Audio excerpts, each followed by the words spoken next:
Meus caros amigos e amigas, muito boa noite.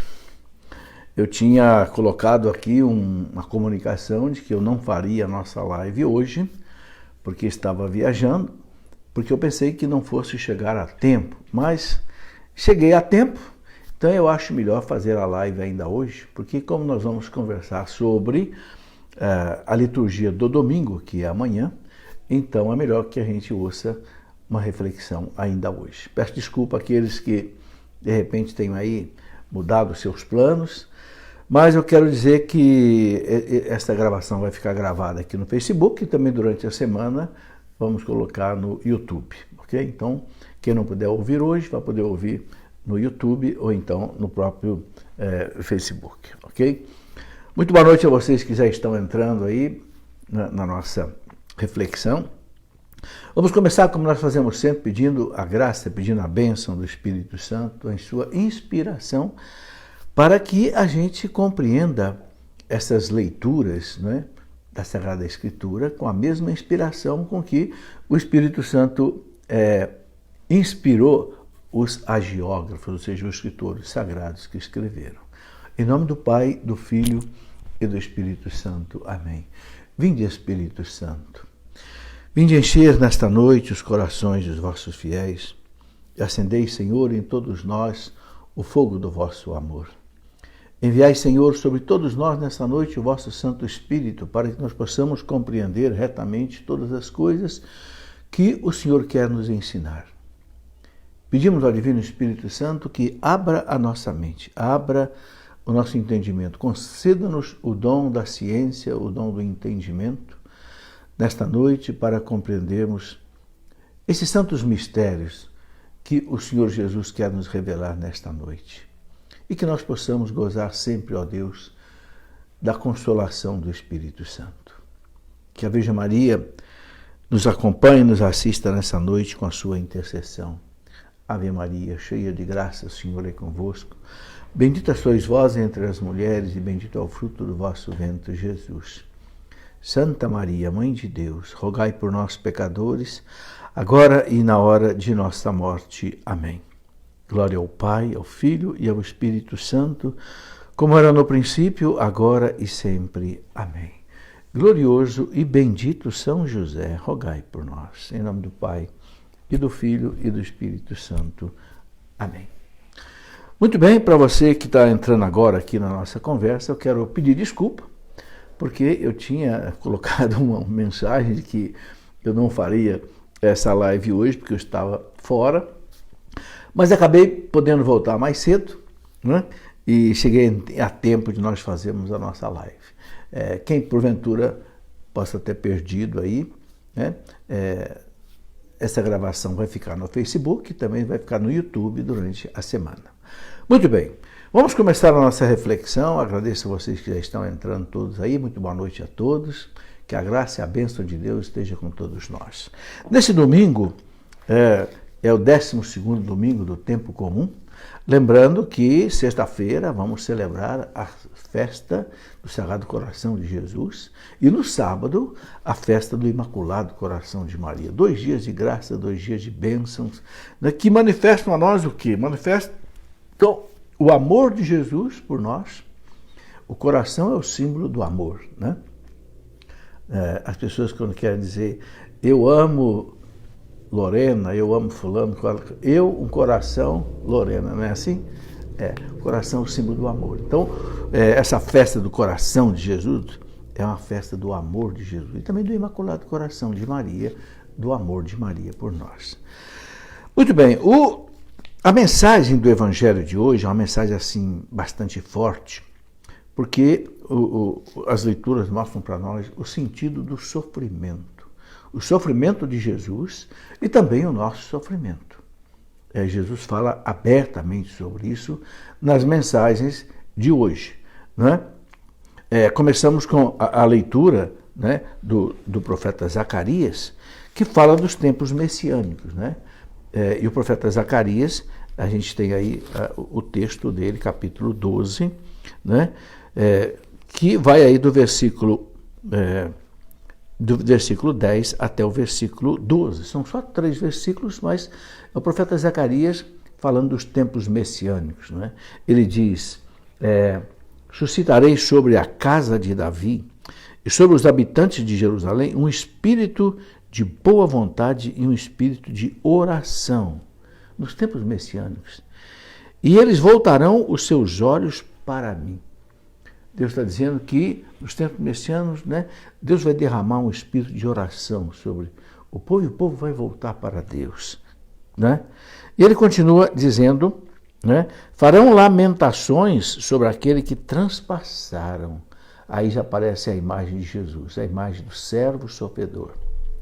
Como se fosse um filho único, chorá-lo-ão amargamente como se chora um primogênito. Esse primogênito é exatamente Jesus. Né?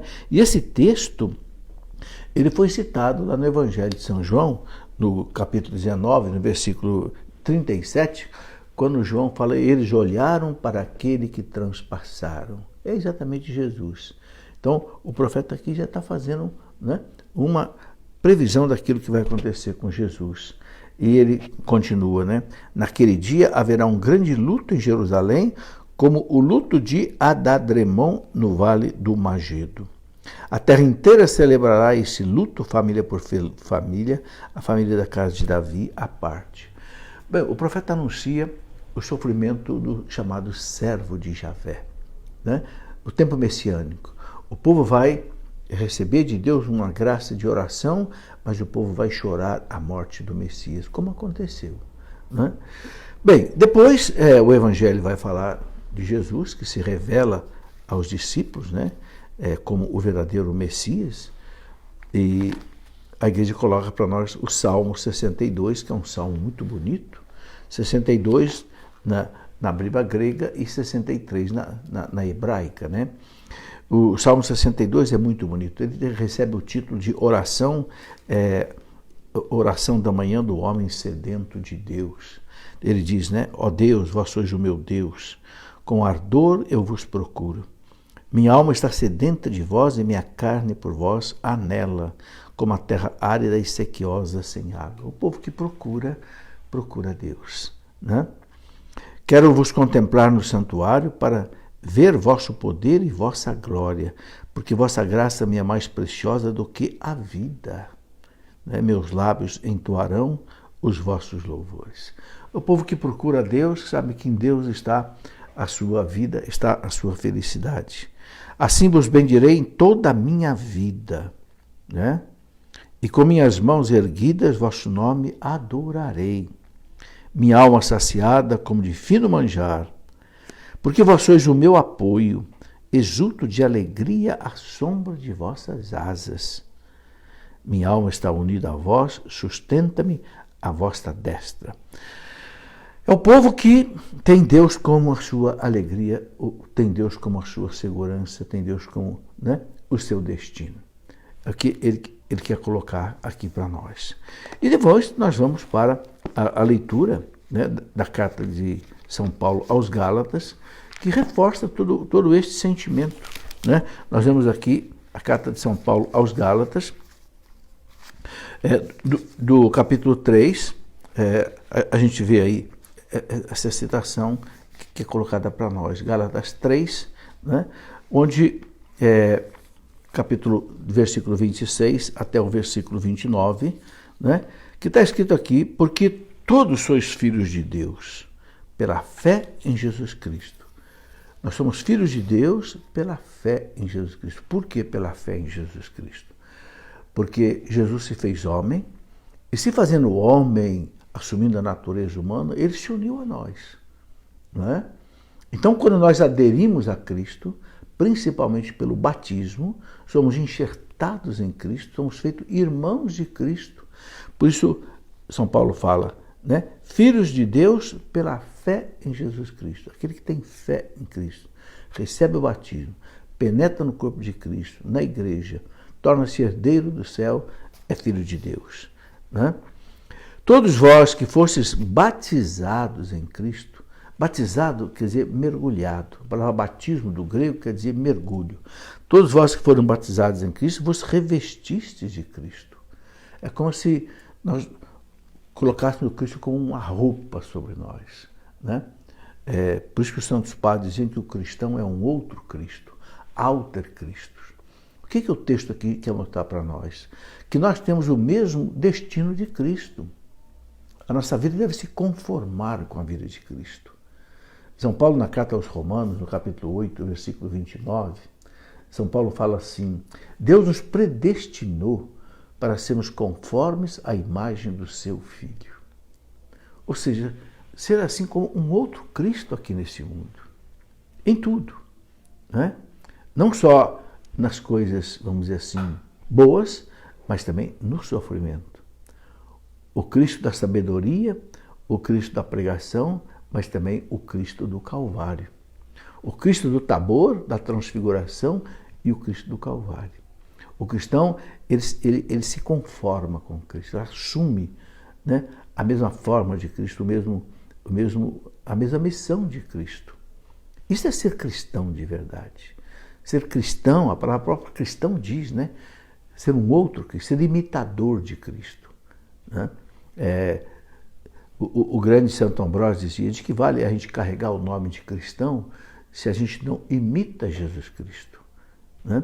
Uma vez eu vi escrito atrás de um caminhão uma frase assim: é fácil carregar a cruz no peito, mas o difícil é ter peito para carregar a cruz.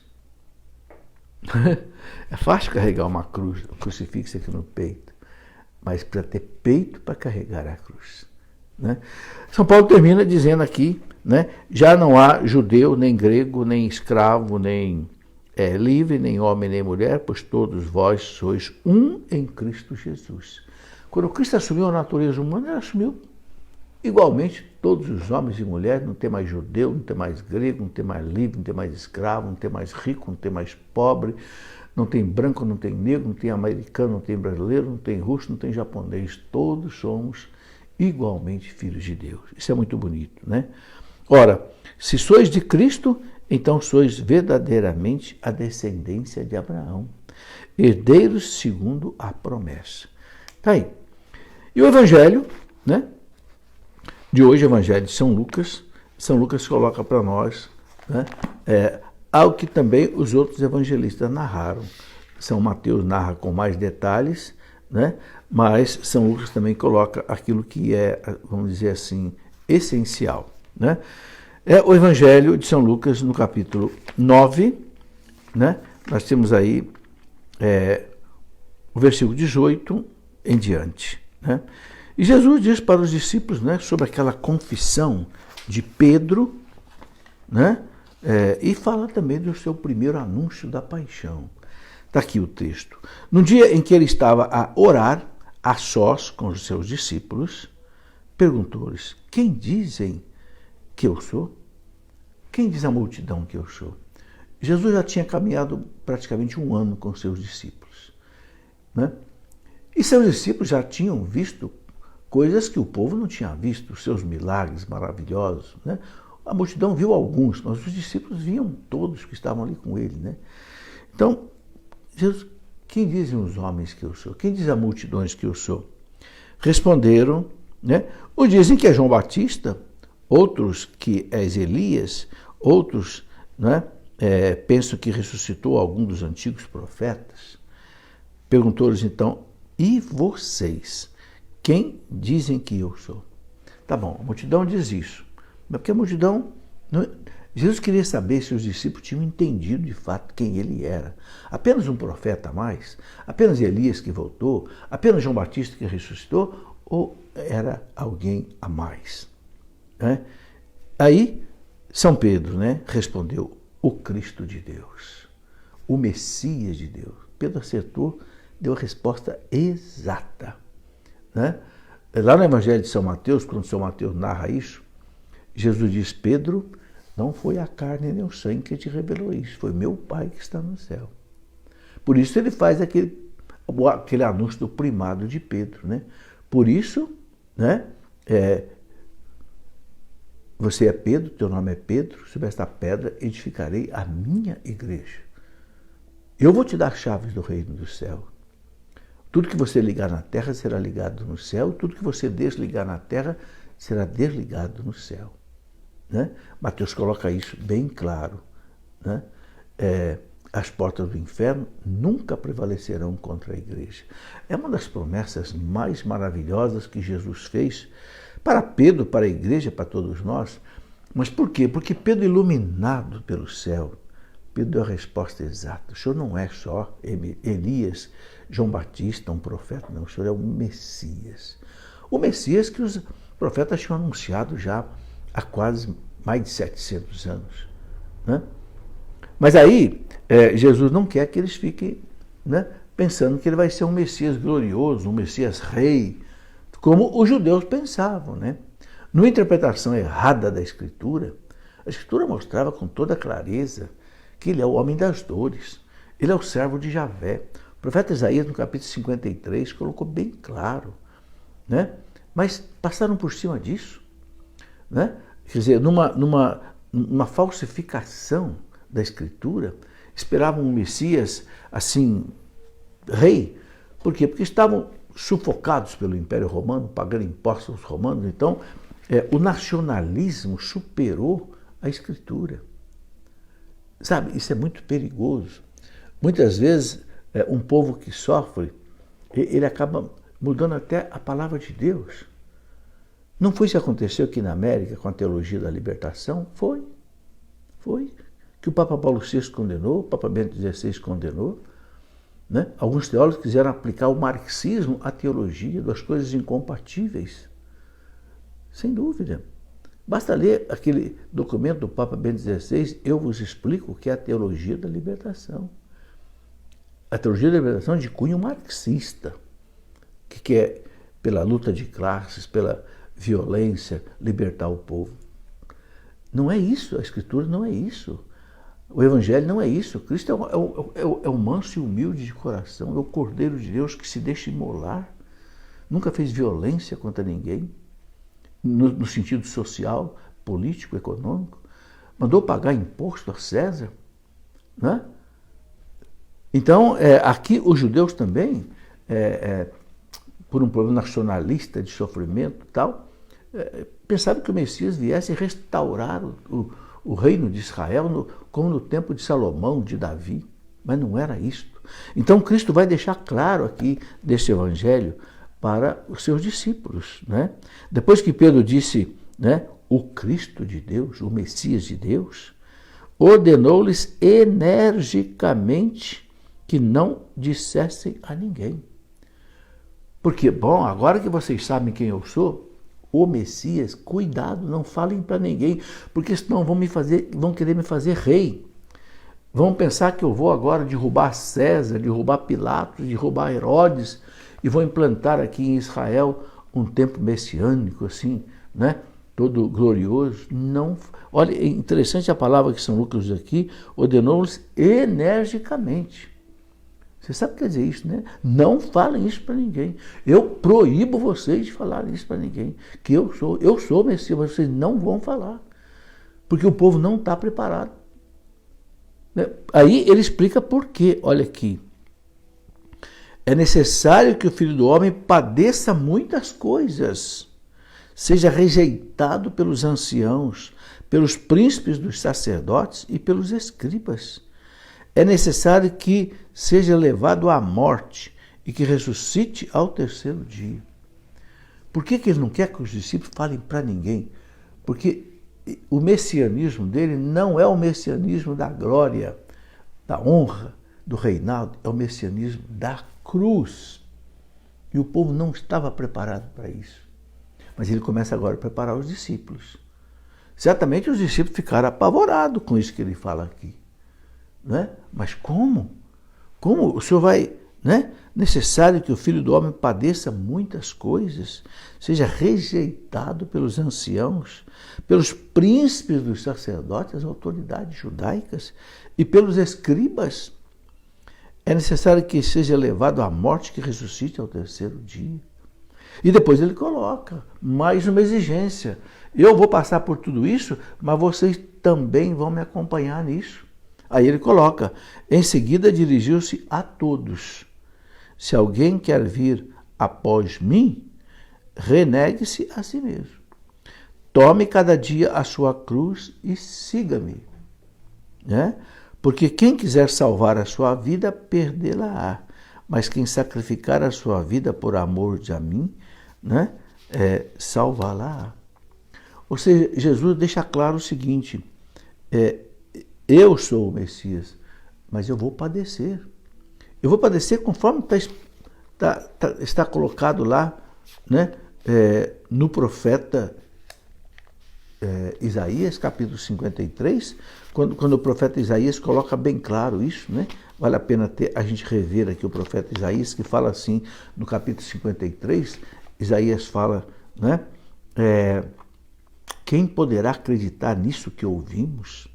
A quem foi revelado o braço do Senhor? Né? Era desprezado, era a escória da humanidade, homem das dores, experimentado nos sofrimentos, como aquele diante dos quais se cobre o rosto, era amaldiçoado e não fazíamos caso dele. Mas ele foi castigado por nossos crimes, esmagado por nossas iniquidades. O castigo que nos salva pesou sobre ele. Fomos curados graças às suas chagas. Eles conheciam tudo isso, mas não entendiam, né? Todos nós andávamos desgarrados como ovelhas, seguimos cada qual o nosso caminho. O Senhor fazia recair sobre ele o castigo das faltas de todos nós. Foi maltratado e resignou-se, não abriu a boca, né? Por um iníquo julgamento foi arrebatado. Quem pensou em defender a sua causa? Aprove ao Senhor esmagá-lo pelo sofrimento, se ele oferecer sua vida em sacrifício expiatório.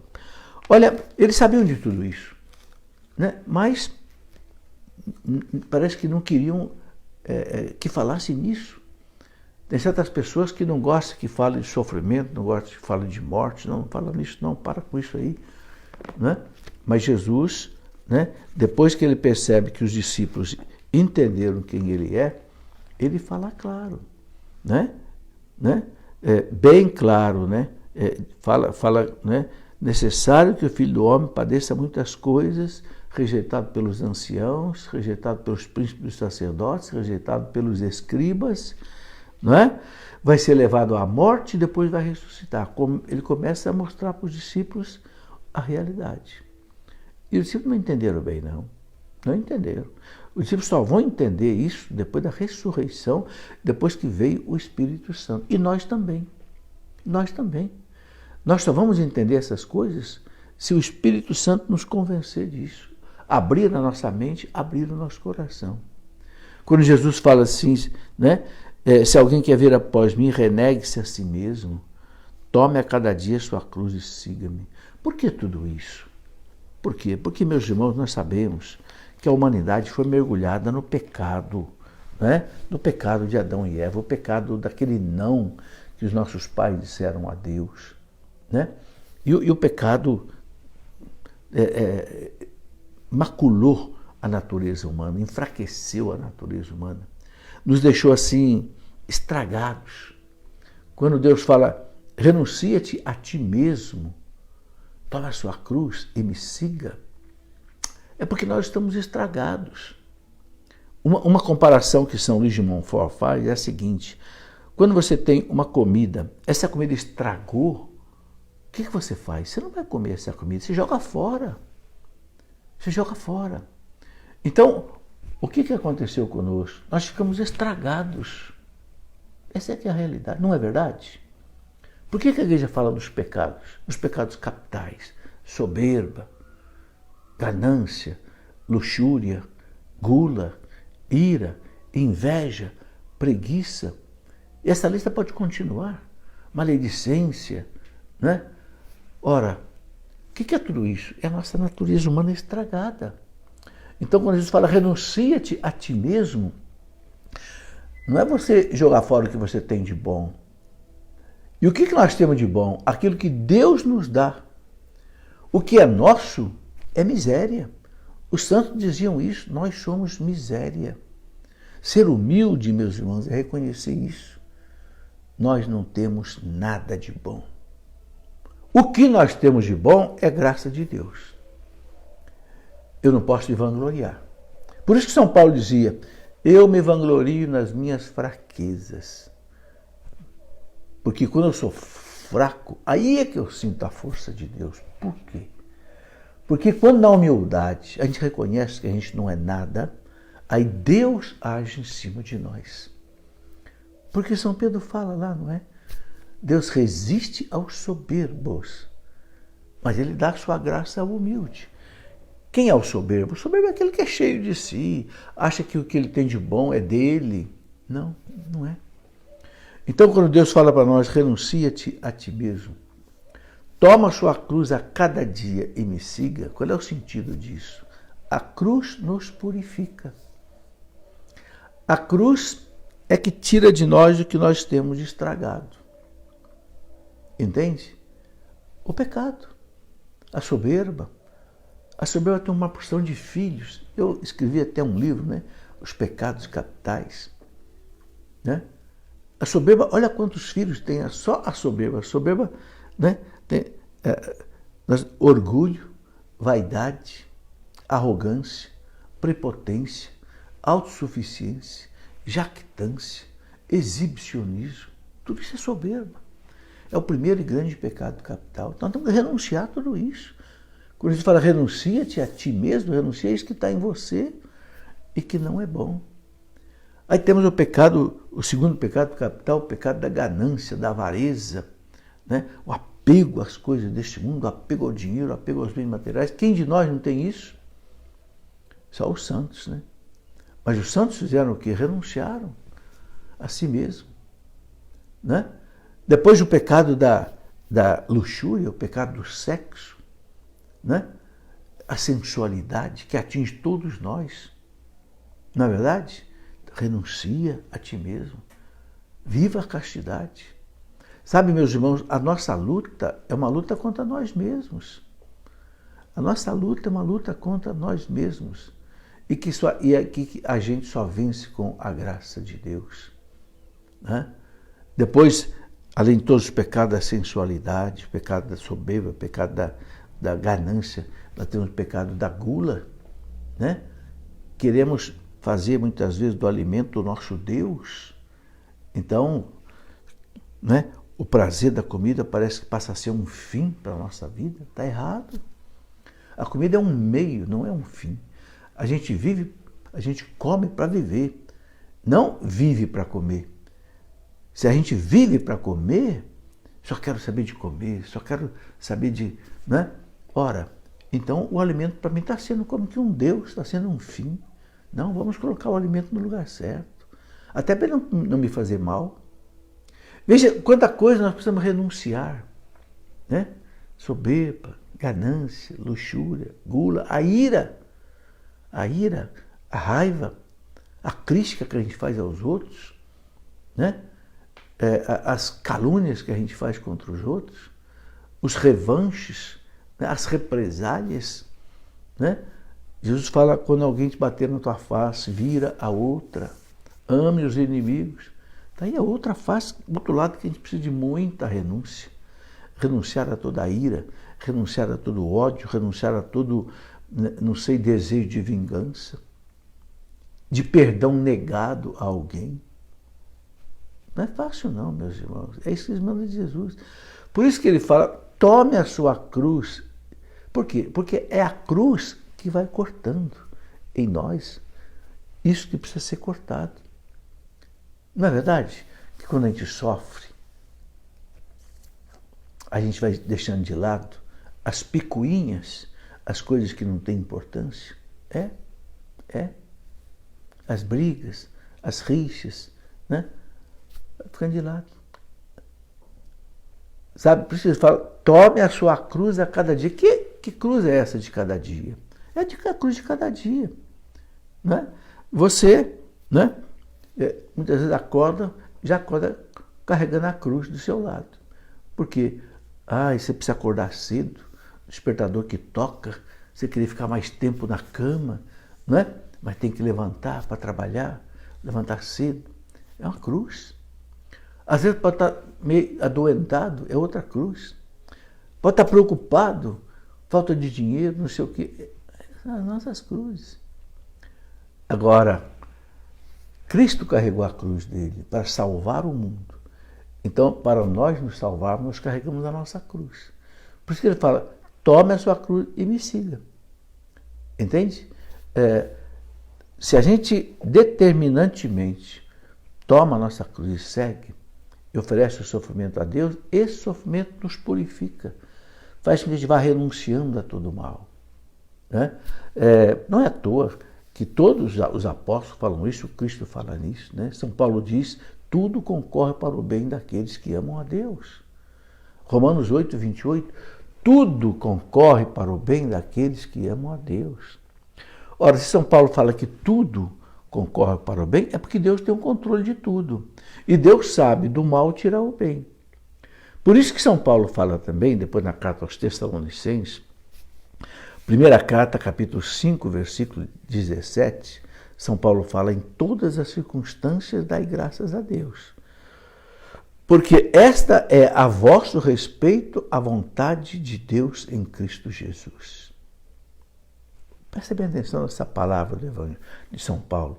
Em todas as circunstâncias dai graças. Porque esta é a vontade de Deus, que você dê graças. Em todas as circunstâncias. Mas eu vou dar graça pelo sofrimento? Eu vou dar graça a Deus pela doença? Eu vou dar graça a Deus pelo emprego que eu perdi? Eu vou dar graça a Deus por essa catástrofe que está aqui na minha frente? Não. Você não vai dar graça pelo mal, porque Deus não é o autor do mal e Deus não quer o mal. Então, por que eu vou dar graça? Você vai dar graça porque Deus está no comando de tudo. E Deus sabe do mal tirar o bem. É isso que nós vamos dar graça. Nós não vamos dar graça pelo mal, não. A gente luta contra o mal. Claro que luta contra o mal. Quando você está doente, você vai no médico, você toma remédio e tem que tomar. E o livro do Eclesiástico fala, está doente, procura o médico. Toma o medicamento, porque o médico e o medicamento são de Deus para você. Isso quer dizer o quê? Nós lutamos contra o mal. Mas, quando São Paulo diz, em todas as circunstâncias dai graças, quer dizer, você vai dar graça por quê? Porque Deus está no comando, entenda bem isso. E desse sofrimento que eu estou passando, Deus vai tirar o bem. Que agora eu não sei. Por isso que a gente tem muito mérito diante de Deus, quando no sofrimento você louva a Deus. Santo Afonso de Ligório, doutor da igreja, tem um livro maravilhoso, maravilhoso. Recomendo esse livro para todo mundo. O livro chama-se A Prática do Amor a Jesus Cristo. A Prática do Amor a Jesus Cristo. Esse livro é da editora Aparecida, Santuário Aparecida. Eu aprendi muito com esse livro. Bom, Santo Afonso de Ligório é um doutor da igreja, né? Ele fala ali o seguinte, que tem mais mérito em você dizer um bendito seja Deus na hora do sofrimento, do que você dar 1000 ações de graças quando tudo está bem. Há mais mérito, olha o que ele disse, quando no meio do sofrimento, no meio do fogo, no meio da tempestade, você diz louvado seja Deus, do que por 1000 atos de ação de graça que você faz quando tudo está bem. Isso faz a gente lembrar várias coisas. Primeira coisa que faz a gente lembrar, Santo Agostinho dizia assim, se Deus não soubesse do mal tirar o bem, ele nunca permitiria o mal. Segunda coisa que a gente pode pensar, você já viu aquela história de José do Egito, né? José do Egito é impressionante, era filho de Jacó. Jacó tinha lá seus 12 filhos. E José era o mais novo, né? E era agraciado por Deus, tinha visões, tinha êxtases. E ele teve uma visão um dia, a visão foi essa, né? Que ele viu, né? Como que os seus irmãos se curvando diante dele, né? Assim, num ato assim, até de veneração com relação a ele. E ele contou isso para os irmãos. E como ele era o filho mais novo, o pai tinha um carinho especial para ele, mandou fazer um manto para ele muito bonito, e os irmãos ficaram com muita inveja. A inveja é terrível, né? É outro pecado capital, né? A inveja, né? A preguiça, né? Bom, combinaram de vender o menino, mataram o menino, né? Mas, de repente, passou uma caravana que vinha lá do Egito, resolveram então vender o irmão para o Egito. Que coisa impressionante, né? Os irmãos venderam o irmão mais novo por inveja, né? O que aconteceu depois? Depois aconteceu que José chegou no Egito agraciado por Deus, era um menino, né, assim, extraordinário. A esposa do faraó, Putifar, queria seduzi-lo. Ele devia ser, quem sabe, um jovem bonito, não sei. E ele fugiu dela, né? E acabou discernindo um sonho do faraó, aquele sonho das 7 vacas magras, 7 vacas gordas, 7 espigas de milho cheias, 7 espigas raquíticas. E ele falou para o faraó, são 7 anos de muita produção que nós vamos ter, mas depois vão ter 7 anos de carência. E o faraó ficou tão impressionado que o fez governador do Egito e mandou que ele então providenciasse tudo. Já que você teve essa inspiração, esse discernimento, então cuide. E José, durante 7 anos, abarrotou os celeiros do Egito de trigo. O que aconteceu? O seu povo começou a passar fome lá na Palestina, os seus irmãos. E Jacó mandou os seus filhos irem lá no Egito, né, comprar trigo, porque não tinha mais trigo na Palestina. É uma história longa, muito bonita, está no final do livro do Gênesis, né? Bom, para encurtar toda a história, né? José se revela aos seus irmãos, né? E num abraço, num choro tremendo, né? Os irmãos o veneraram.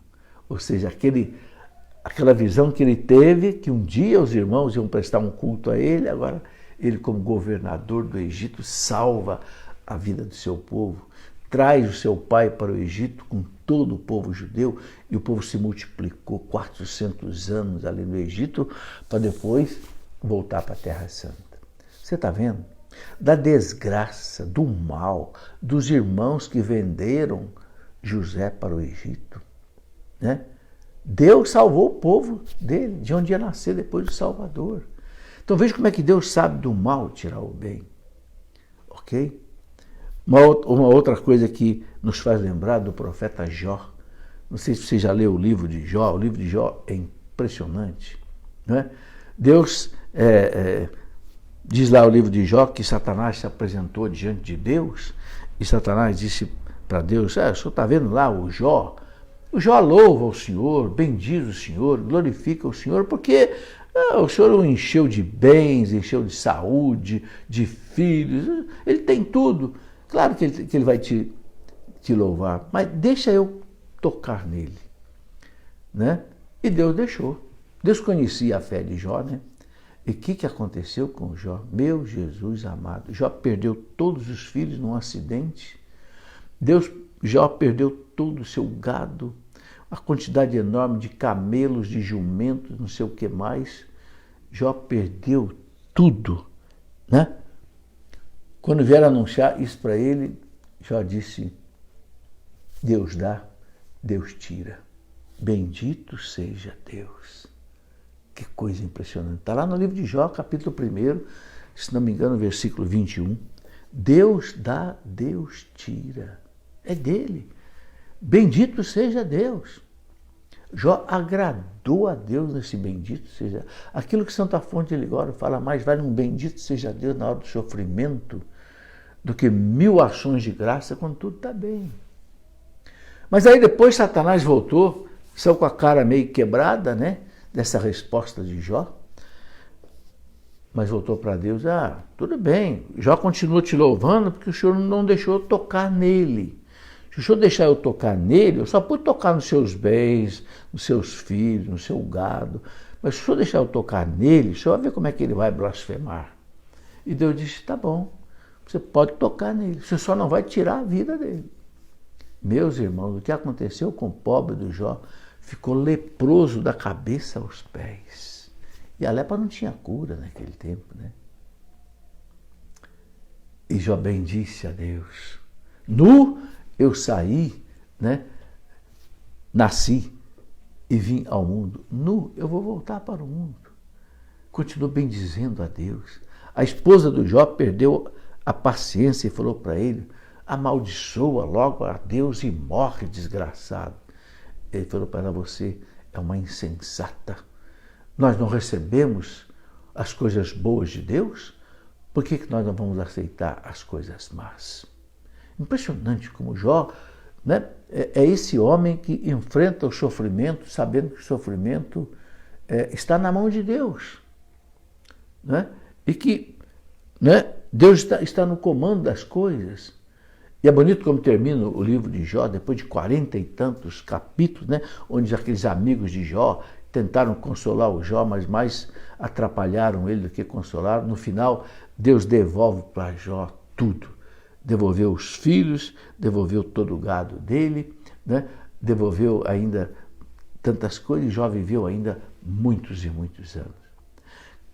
A gente não sabe se esse livro é uma realidade que aconteceu com alguém, ou se é uma parábola, não importa. Não importa. O que importa na Bíblia é o ensinamento religioso que, né, a literatura traz. Não interessa para nós o envelope, não interessa para nós a caixa do remédio, nem o vidro do remédio, não interessa para nós o remédio. Aquilo que é a essência. Né? O que o livro de Jó mostra é isso, né? Que a gente bendizendo a Deus no sofrimento, meus irmãos, não é fácil. Não é fácil. Eu já passei por essa experiência. É um exercício que a gente tem que fazer. Né?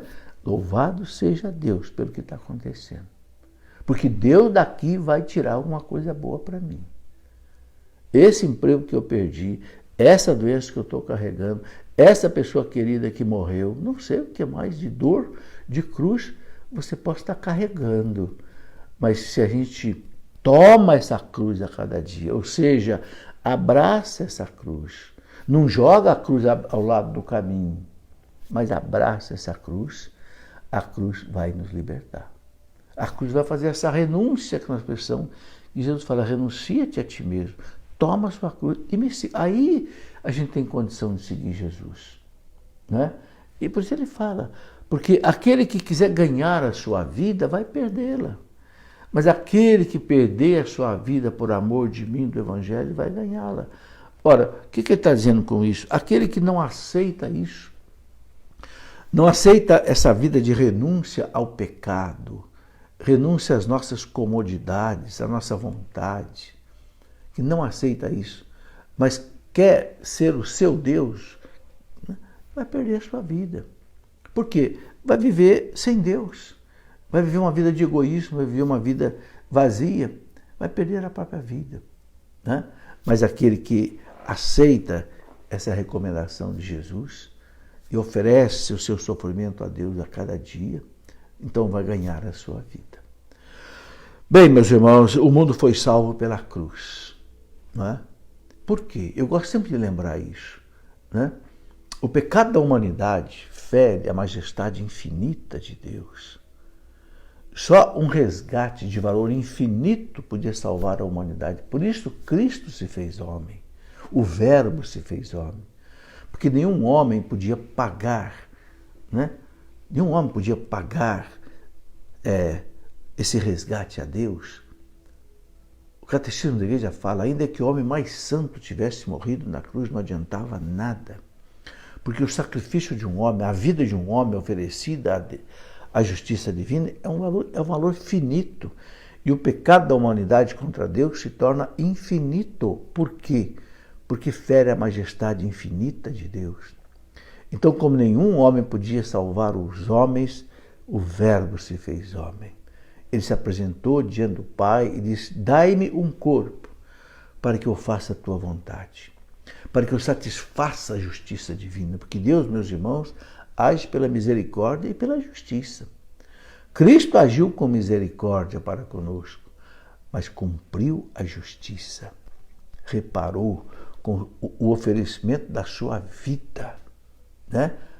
Todo o resgate que era preciso oferecer da justiça divina para que nós pudéssemos nos apresentar diante de Deus agora pela fé em Jesus, libertado dos nossos pecados. Ok? Agora eu posso chegar num sacerdote, pedir perdão dos meus pecados a Deus através dele e sou perdoado, porque o Cristo pagou isto. Então, para a gente completar essa nossa reflexão de hoje, só um instantinho,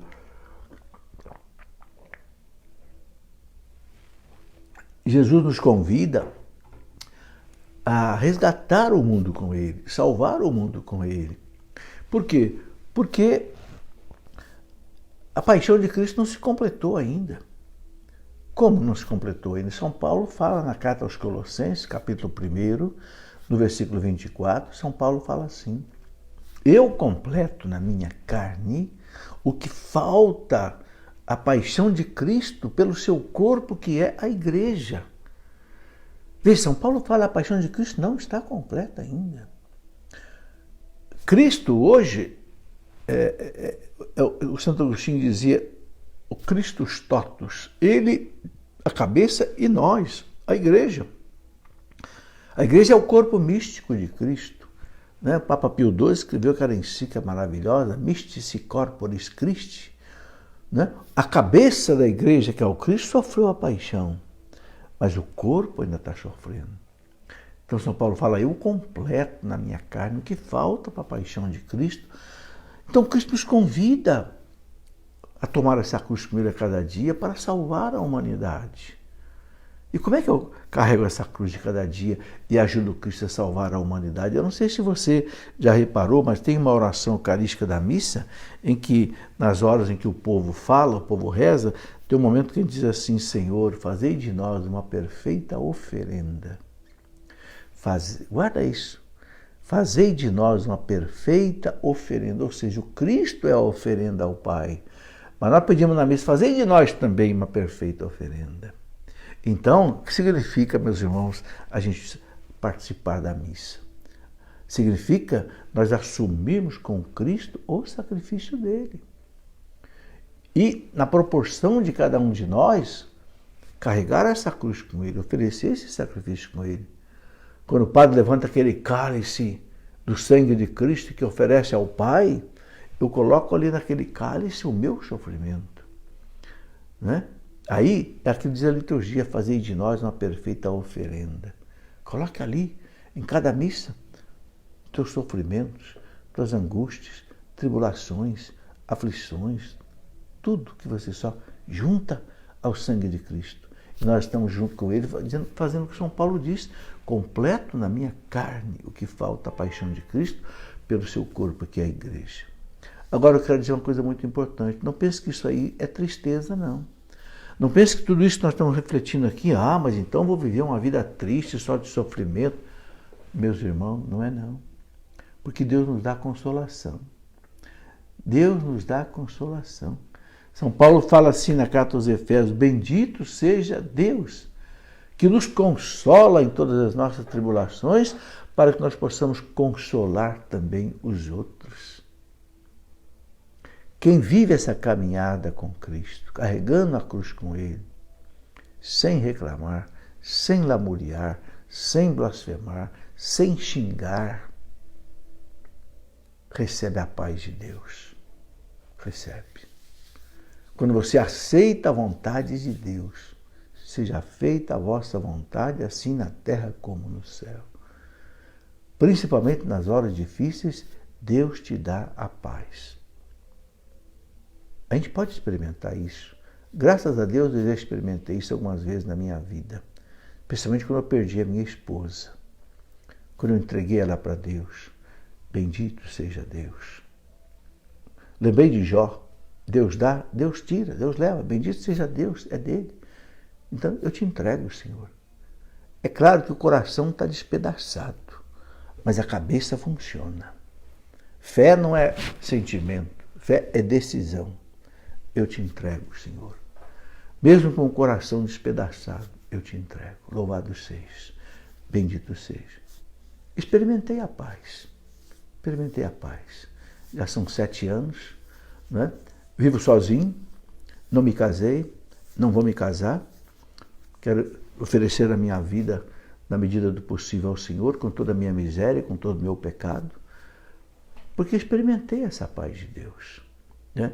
Então, é isso que eu sinto que é uma mensagem desse evangelho para nós hoje. Cristo passou pela sua paixão dolorosa.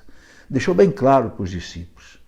Eu sou o Messias, sim. Mas vocês não vão sair espalhando por aí, não, porque vão pensar que eu sou um Messias rei, e eu não sou um Messias rei. Eu sou o servo de Javé. Vou ser esmagado, Eu sou o homem das dores, vou ser morto. E vocês também vão passar por isso. E os apóstolos passaram por isso. Todos eles foram martirizados, praticamente. Eu acabei de escrever um livro, Os 12 Apóstolos, que eu mostro isso com clareza. Todos esses apóstolos praticamente foram martirizados, né? Mas na fé, na convicção, na alegria, né? De estarem salvando o mundo com Cristo. É esse convite que o Cristo faz para nós, né? Aproveitar os sofrimentos do dia a dia. Não precisa a gente procurar sofrimento, não, meus irmãos, não precisa. O grande santo doutor da igreja, São Francisco de Sales, dizia: a melhor penitência é aquela que está no dia a dia da nossa vida, aquela que Deus permite. A melhor penitência não é a penitência que você procura e faz do seu gosto, não, não. A melhor penitência é a penitência que o médico das almas nos receita. Por que isso? Porque quando você vai ao médico, é você que receita o remédio para você? Não, é o médico que receita. Ele que vai dizer: olha, você tem que fazer isso, aquilo, aquilo, aquilo. Então, a melhor penitência que a gente pode viver é aceitar, na paz, na paciência, na resignação, o que Deus permite na nossa vida e que a gente não consegue mudar. Por exemplo, nós todos ficamos velhos. É uma cruz. Sim, é uma cruz. Eu tinha um amigo que dizia para mim: Felipe, a velhice é uma indigência, né? Porque dói tudo, né? Ora, carrega essa cruz, aceita essa cruz, oferece a Deus essa cruz, né? E a gente vai ter paz, né? Vamos cumprir o que Deus quer para nós. Para completar, eu quero colocar uma última frase de Santo Afonso de Ligório, que está naquele livro dele que eu já citei, né? A Prática do Amor a Jesus Cristo. Santo Afonso de Ligório diz assim: para a gente chegar à santidade é preciso de duas coisas. Primeiro, fazer o que Deus quer. Segundo, querer o que Deus faz. Veja que interessante. Primeiro, fazer o que Deus quer. Viver a lei de Deus, viver os mandamentos, viver o que a igreja ensina, viver o que está no catecismo da igreja. Fazer o que Deus quer. E segundo, querer o que Deus faz. Aceitar o que Deus permite que aconteça na nossa vida. Porque aquilo que acontece na nossa vida, meus irmãos, Deus sabe por quê. Deus tem um desígnio, que a gente não sabe qual é. Por isso que São Paulo diz que tudo concorre para o bem daqueles que amam a Deus e que por isso nós devemos dar graça a Deus em todas as circunstâncias, pelo bem que Deus vai tirar do mal. Tá aí, um grande abraço a você, fique com Deus. Vamos terminar pedindo ao Senhor, né? Essa graça. Não é fácil, não. Para você e para mim carregar a cruz. Não é fácil não abraçar a cruz. Não é fácil não. Então, Senhor, nós queremos pedir nesta noite essa graça. Já que o Senhor manda que a gente renuncie a nós mesmos, tome a nossa cruz a cada dia e te siga. Então dai-nos força, Senhor, dai-nos a tua graça, para que a cada dia, hoje e amanhã, a cada dia, se renove em nós a tua graça, se renove em nós a tua força, no poder do Espírito Santo, na intercessão de Nossa Senhora e de São José, na proteção dos teus anjos, Senhor, né?